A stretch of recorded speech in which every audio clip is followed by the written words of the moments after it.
அனைவருக்கும் வணக்கம். சற்று முன் கிடைத்த முக்கிய அறிவிப்படி மத்திய அரசு ஊழியர்களுக்கான அகவலைப்படியில் புதிய மாற்றங்கள் குறித்து தற்போது முக்கியமான மகிழ்ச்சியான அறிவிப்புகள் வெளியாகியுள்ளன. இதை பத்தி வீடியோல பார்க்க போறோம்.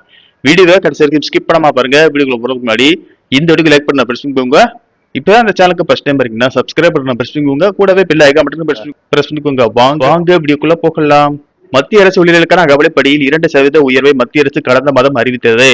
இந்த உயர்வால் அகவலைப்படி 58% 60% உயரும். இந்த உயர்வு 2026 ஜனவரி மாதம் முதல் அமலுக்கு வரும். அதற்கேற்ப ஓய்வூதியதாரர்களும் அகவலை நிவாரணத்தை பெறுவார்கள். தற்போது அரசு ஊழியர்களின் அகவலைப்படியில் மேலும் 3% உயர்வு கிடைக்கும் என்று மதிப்பிடப்பட்டுள்ளது. அவ்வாறு நடந்தால் அகவலைப்படி 63% அதிகரிக்கும். இந்த மதிப்பீடு சமீபத்திய AICBI-IW தரவுகளின் அடிப்படையில் அமைந்துள்ளது.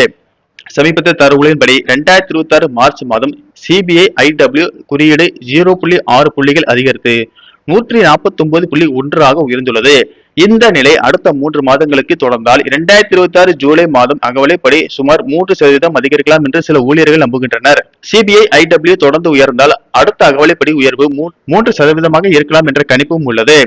அகவலைப்படி என்பது அடிப்படை சம்பளத்தின் 1% ஆகும். இது பணவீக்கத்தின் தாக்கங்களில் இருந்து ஊழியர்களை பாதுகாப்பதற்காக அவர்களுக்கு வழங்கப்படுகிறது. பணவீக்கம் அதிகரிக்கும் போது வாங்கும் சக்தியை பராமரிப்பதற்காக அகவலைப்படியும் அதிகரிக்கப்படுகிறது. மத்திய அரசு பொதுவாக ஆண்டுக்கு 2 முறை ஜனவரி மற்றும் ஜூலை மாதங்களில் அகவலைப்படியை திருத்தி அமைக்கிறது.